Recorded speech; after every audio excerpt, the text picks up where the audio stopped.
Bom dia! Eu e a minha equipe vamos falar um pouco sobre as equações de Clapeyron e sobre as teorias dos gases ideais. E a minha equipe é formada por mim, Nanda, Vitória, Yasmin e Enzo, que somos a 1811B. A Lei Geral dos Gases foi desenvolvida com base nos estudos das transformações gasosas feitos por pesquisadores como Jack Charles, Joseph Lewis, Gay Lussac e Robert Boyle. A Lei Geral dos Gases permite descrever o estado termodinâmico de um gás ideal por meio de três variáveis: pressão, volume e temperatura.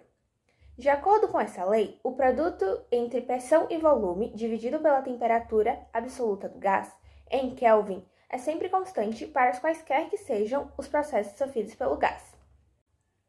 O gás ideal, ou gás perfeito, é um modelo teórico em que um grande número de partículas diminutas os compõe, as quais são adimensionais, ou seja, têm tamanho desprezível. Essas partículas não apresentam nenhum tipo de atração ou repulsão entre si, pois a única interação entre elas são choques perfeitamente elásticos, que são colisões em que não há nenhuma perda de energia cinética. Como consequência, diferente dos gases reais, não é possível que um gás ideal se condense, como ocorre com o vapor d'água, que pode se liquefazer ao entrar em contato com uma superfície com temperatura mais baixa que a sua. De acordo com a teoria cinética dos gases, a velocidade em que as partículas de um gás ideal se deslocam é diretamente proporcional ao modelo de sua temperatura absoluta, medida em Kelvin, ou seja, quanto maior a temperatura de um gás ideal, maior será sua energia cinética média de suas partículas. Dado um certo volume de um gás perfeito, todo e qualquer gás que seja ideal será constituído exatamente pelo mesmo número de partículas. A massa total desse gás, entretanto, depende da massa molar, que é medida em Gmol, da substância que o compõe. Dito isso, sabemos que 1 mol de partículas de um gás ideal qualquer, ou seja, cerca de 6,02.1023 partículas, sempre ocupa o mesmo volume, que é de aproximadamente 22,4 litros, quando submetidos à pressão de 1 atm. Dado um certo volume de um gás perfeito, todo e qualquer gás que seja ideal será constituído exatamente pelo mesmo número de partículas. A massa total desse gás, entretanto, depende da massa molar, da substância que o compõe. Dito isso, sabemos que 1 mol de partículas de um gás ideal qualquer, ou seja, cerca de 6,02.1023 partículas, sempre ocupa o mesmo volume, que é de aproximadamente 22,4 litros, quando submetidos à pressão de 1 atm.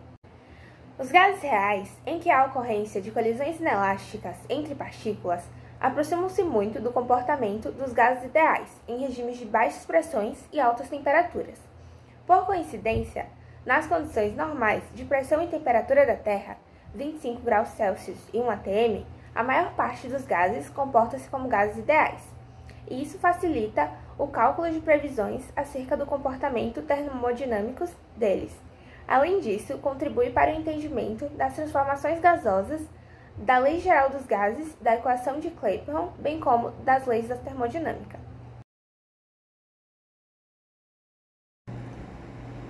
A equação de Clapeyron é a equação mais importante da física e da química, e ela relaciona a pressão, o volume, a temperatura e os números de mol de um gás ideal. Ela é usada para você calcular tudo de um gás. A relação dos fatores são dados pela seguinte expressão: PV é igual a nRT. A gente vai pegar e dividir essa expressão em cada fator para a gente poder entender como é que ela funciona. O P significa a pressão, o V significa o volume, o N significa o número de mols, o R significa a constante universal e o T é a temperatura. A pressão de um gás depende das quantidades de colisões que as partículas desse gás realizam contra as paredes de um recipiente em que esse gás foi introduzido, né? Quanto maior for o número de colisões, maior será a pressão do gás. A gente também destaca que a pressão é diretamente proporcional à temperatura desse gás.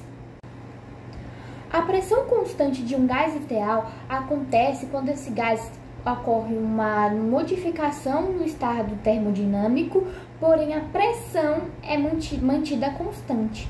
E essa constante de pressão é dada pela fórmula VI sobre TI é igual a VF sobre TF, que significa que o volume inicial sobre a temperatura inicial é igual ao volume final sobre a temperatura final. O volume de um gás é medido pelo espaço médio que esse gás ocupa. E também o volume de um gás pode ser constante quando os gases são confinados em recipientes rígidos, onde esses recipientes não são capazes de expandir-se ou contrair-se, e acaba que o volume desse gás fica constante. A fórmula de um gás com volume constante é pressão inicial sobre temperatura inicial igual à pressão final sobre temperatura final. A temperatura de um corpo é a relação de movimentos dos seus átomos e das suas moléculas. Então, quanto maior for a velocidade média dos átomos desse corpo, maior será a temperatura. Vale ressaltar que nos estudos dos gases, a temperatura é sempre medida por kelvins.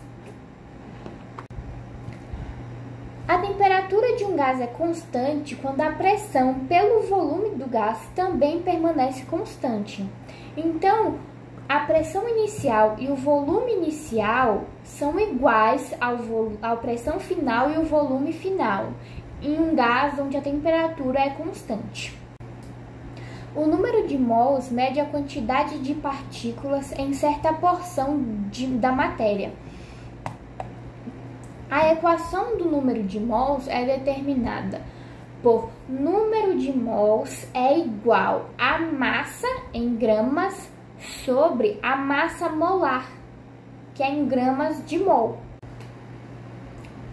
O R da expressão significa a constante universal dos gases ideais e ela serve para igualar a pressão e o volume sobre a temperatura ao número de mols.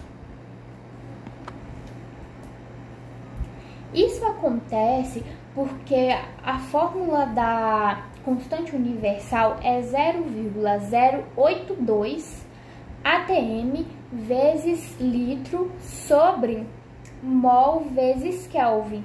Então, nessa equação, a gente vai cortar essas medidas.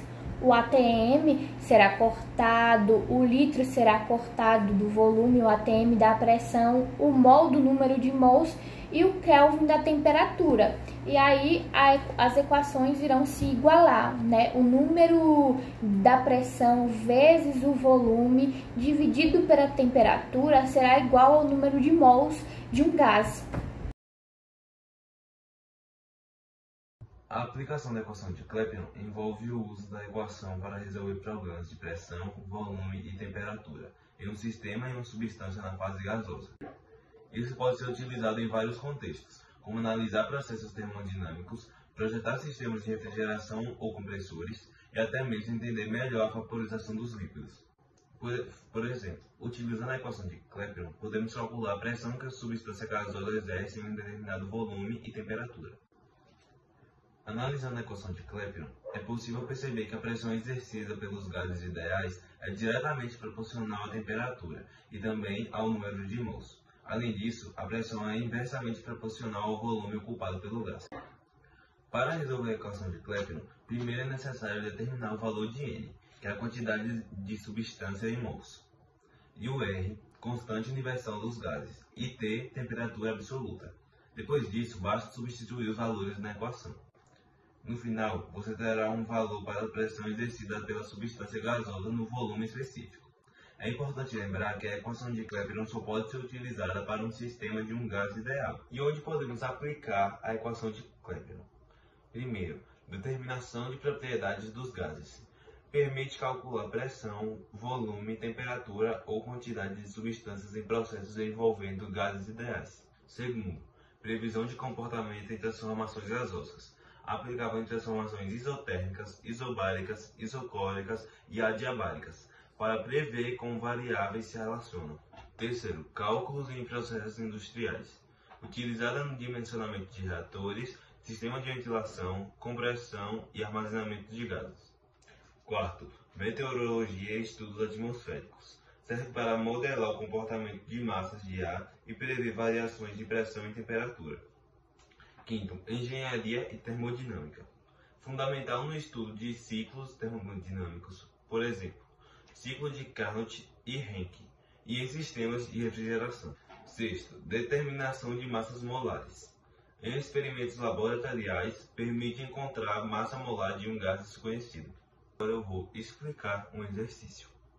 A questão 1. 2 mols de um gás ideal encontra-se a pressão de 2 atm, temperatura de 27 graus. Determine o volume ocupado por esse gás. Aí tem os dados, que é R é igual a 0,08 atm vezes Rmol.K. Eu vou deixar aqui do lado os dados. Aí tem as alternativas: A, 36, B, 24, C, 50, D, 48 e E, 12. A gente tem a resolução, que primeiramente precisamos converter a temperatura que está em graus Celsius para Kelvin, e em seguida, para resolver o exercício, usaremos a equação de Clapeyron. Eu vou deixar a equação aqui enquanto eu explico ela. A gente vai pegar PV é igual a nRT, que eu também vou deixar aqui do lado, que é esse PV nRT.